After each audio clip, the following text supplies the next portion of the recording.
Um restaurante é igualzinho uma fábrica. Entra farinha de um lado, sai soufflé de outro lado. E ele tem que encarar isso como uma fábrica, como uma série de processos que tem que ser bem desenhados, tem que ser bem estruturados, tem umas coisas que tem que acontecer obrigatoriamente umas antes das outras, tudo tem que ser planilhado igualzinho uma fábrica.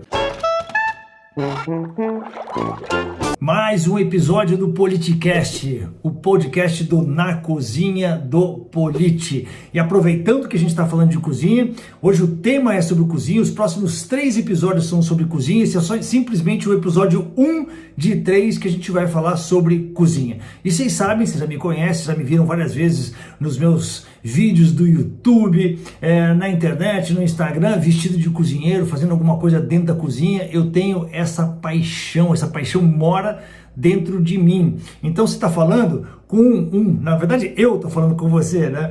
Você está conversando, nós estamos conversando e eu sou aquele cara que começou a sua vida profissional na cozinha e que de repente você vai sendo tirado da cozinha aos poucos quando você vai subindo na hierarquia da indústria hoteleira ou de restaurante. Sempre tem alguém que fala assim: pô, esse cara leva jeito para gestão de pessoas, esse cara leva jeito para liderança. E aí o que acontece? Você vai se afastando do dia a dia da cozinha, e isso é ruim. Eu pretendo, você vê a quantidade de... É que você não está vendo aí no podcast, mas talvez no vídeo você esteja olhando esses cabelos brancos aqui. Daqui a pouco, o meu sonho é conseguir voltar um dia para a cozinha, mas sem aquele comprometimento de ter que ganhar dinheiro, de ter que ganhar vida na cozinha, simplesmente estar ali, naquela bagunça, naquele calor, naquelas comandas todas ali na parede, naquela emoção daquele momento de estar saindo 15 pratos ao mesmo tempo na boqueta. Eu adoro aquilo. Só que o tempo vai te afastando. E eu tô aqui hoje para te dizer o seguinte: a cozinha a gente chama o chão da fábrica de um restaurante, e faz muito sentido isso. Ao preparar esse episódio, eu estava pensando nisso. Eu estava falando o seguinte, cara, realmente as pessoas não se dão conta. Muitas vezes o dono de restaurante não se dá conta de que um restaurante é igualzinho uma fábrica. Entra farinha de um lado, sai soufflé de outro lado. E ele tem que encarar isso como uma fábrica, como uma série de processos que tem que ser bem desenhados, tem que ser bem estruturados, tem umas coisas que tem que acontecer obrigatoriamente umas antes das outras, tudo tem que ser planilhado igualzinho uma fábrica. Só que o operador de restaurante, muitas vezes, ele releva isso, ele subestima essa complexidade da fábrica de comida dentro do seu restaurante, que é a cozinha. O cara é chamado para fazer uma fábrica de parafuso, por exemplo. Vamos empreender numa fábrica de parafuso. O cara fala: eu não, parafuso?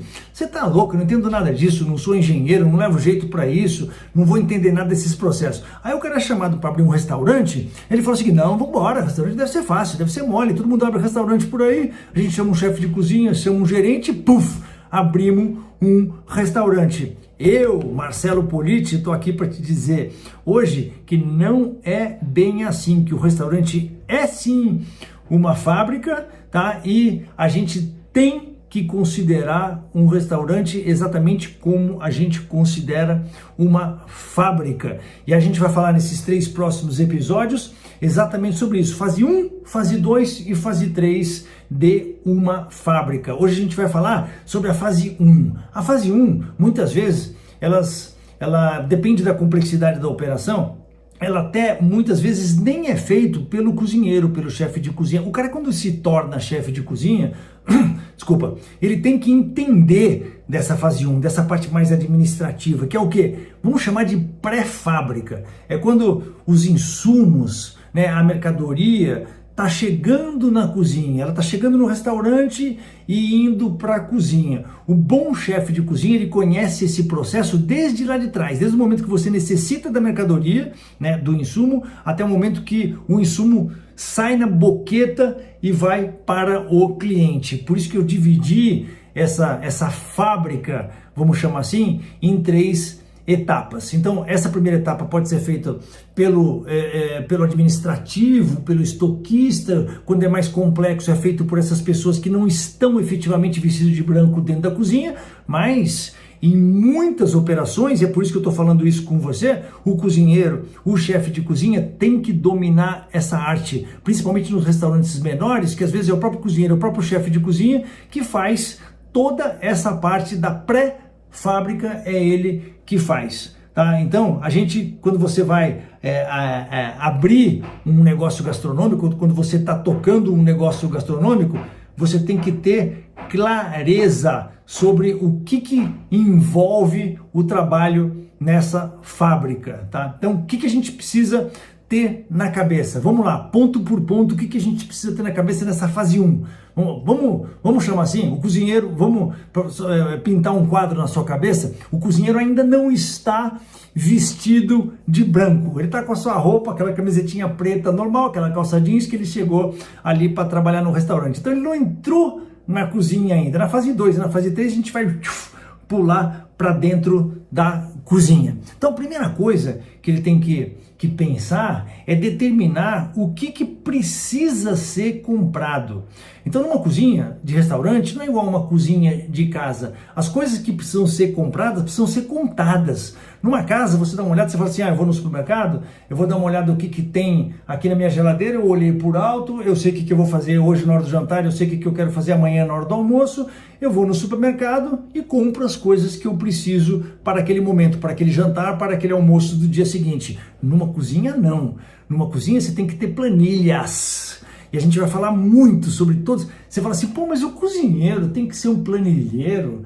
Ele tem que ser, né? Tem. O cozinheiro hoje em dia, antigamente não era, porque nem tinha. Na época que eu me formei em hotelaria lá atrás, com mais de 30 anos, quase 40 anos atrás, não era assim, né? Não tinha planilhas eletrônicas de Excel que o cozinheiro tinha que dominar. Mas hoje em dia, sim, ele tem que dominar essa questão das planilhas para que ele tenha mais eficiência. Tá aí, a tecnologia está aí para ajudar a gente, inclusive os cozinheiros, por mais incrível que possa parecer. Então, quando o cara ele vai determinar o cozinheiro, ele vai determinar o que precisa ser comprado, ele tem que olhar no seu estoque e ver aquilo que ele tem. Por isso que eu falo de planilha. Imagina que você tem que elencar todos os itens que você precisa no seu restaurante, não é igual uma cozinha de casa, porque você precisa de um monte de coisas, você tem um monte de itens em estoque, às vezes no restaurante você tem lá 400, 500 itens em estoque, né? E você tem que determinar o quanto você tem que comprar, o que a gente chama de estoque mínimo, estoque de reposição. Então você tem que contar o que você tem para saber o que você precisa comprar. Essa é a primeira fase da pré-fábrica, saber efetivamente o que a gente precisa comprar. A segunda fase, você já sabe o que você tem que comprar, você já fez a planilha do que você precisa comprar, aí você precisa efetivamente comprar. Diferentemente do que você faz na sua casa, na compra da sua casa, você vai no supermercado, você não vai em 3 supermercados para ver o preço. Tem maluco até que faz isso.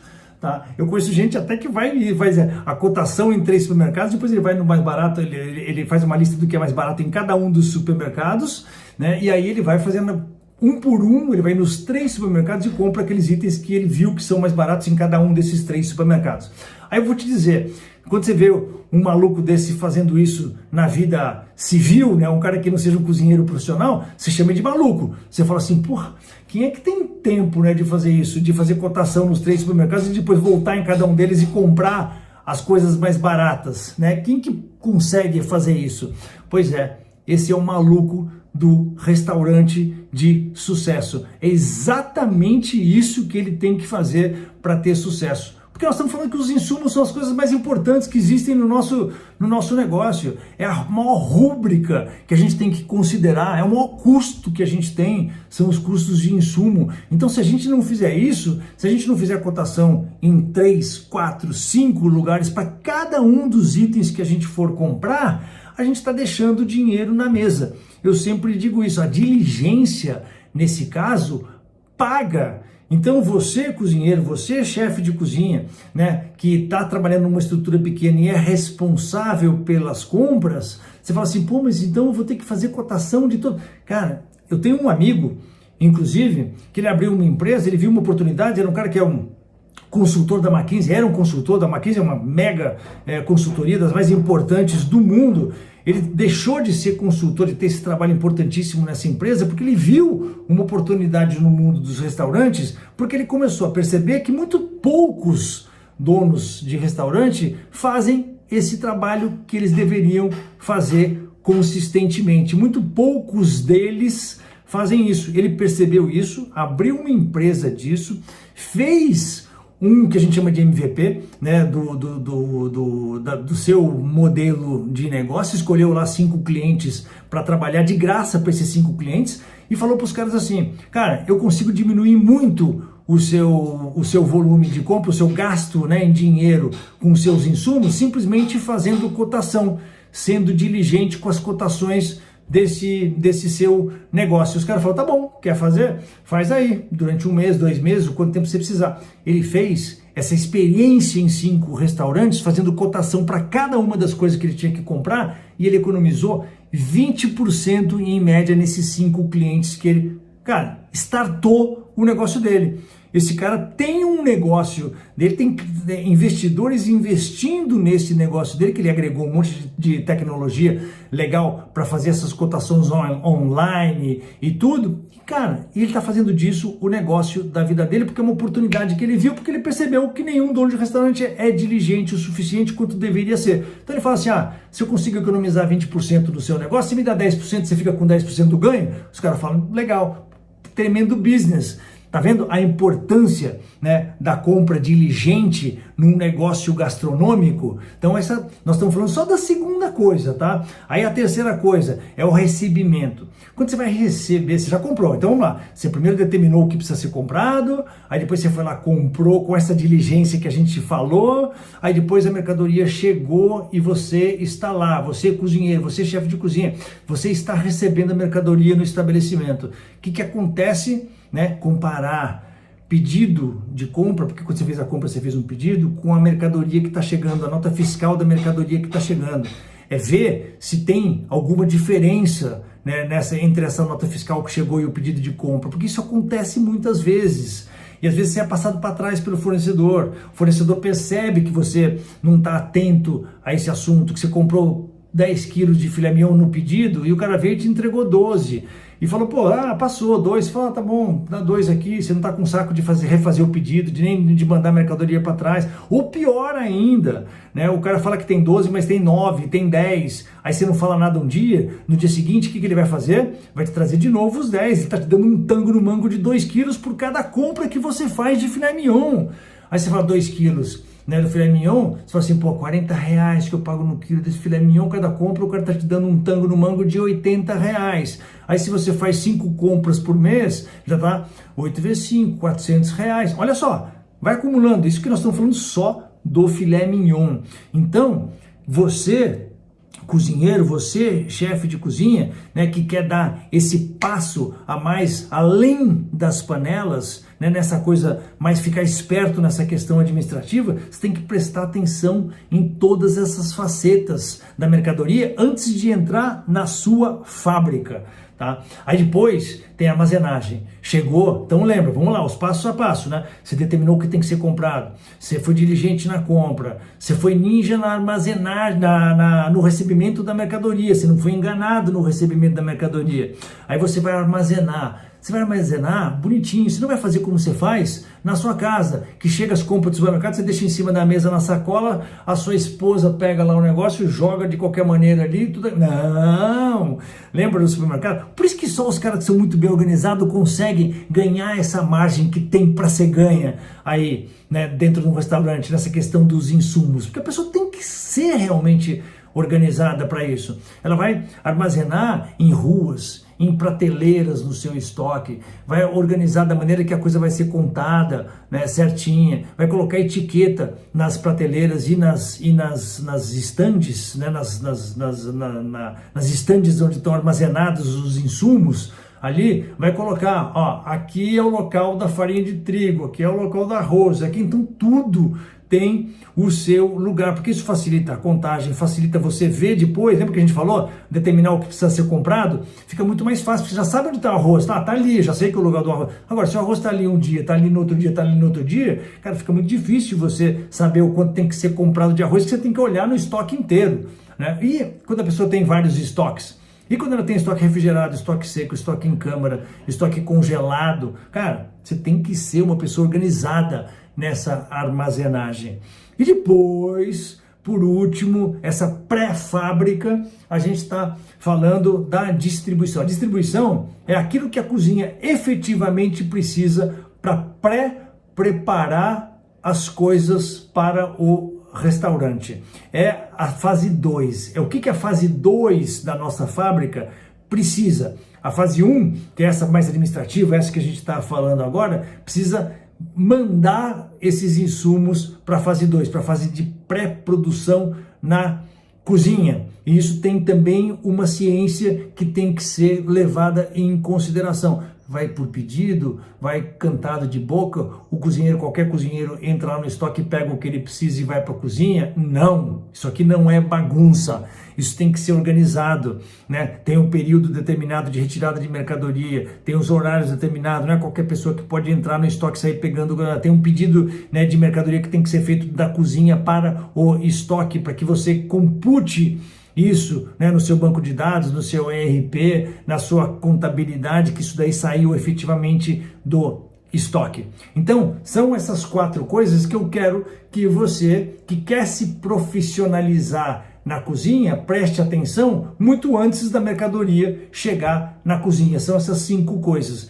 É determinar o que precisa ser comprado, é fazer efetivamente as compras com diligência, é saber fazer um bom recebimento para não ser enganado pelo seu fornecedor, né, e não deixar dinheiro na mesa, é saber armazenar bem os seus produtos e saber distribuir esse produto para os diferentes pontos de venda, porque não estamos falando só de cozinha. Pode ser que do estoque você tenha que distribuir também para o bar, pode ser que você tenha que subir para outras zonas do restaurante e sair tudo dentro do mesmo estoque. Aqui não é zona. Você tem que botar isso na sua cabeça para começar a sua vida de administrador de cozinha. E com isso, a gente termina a fase 1 da nossa fábrica, vamos chamar assim, a pré-fábrica do nosso restaurante.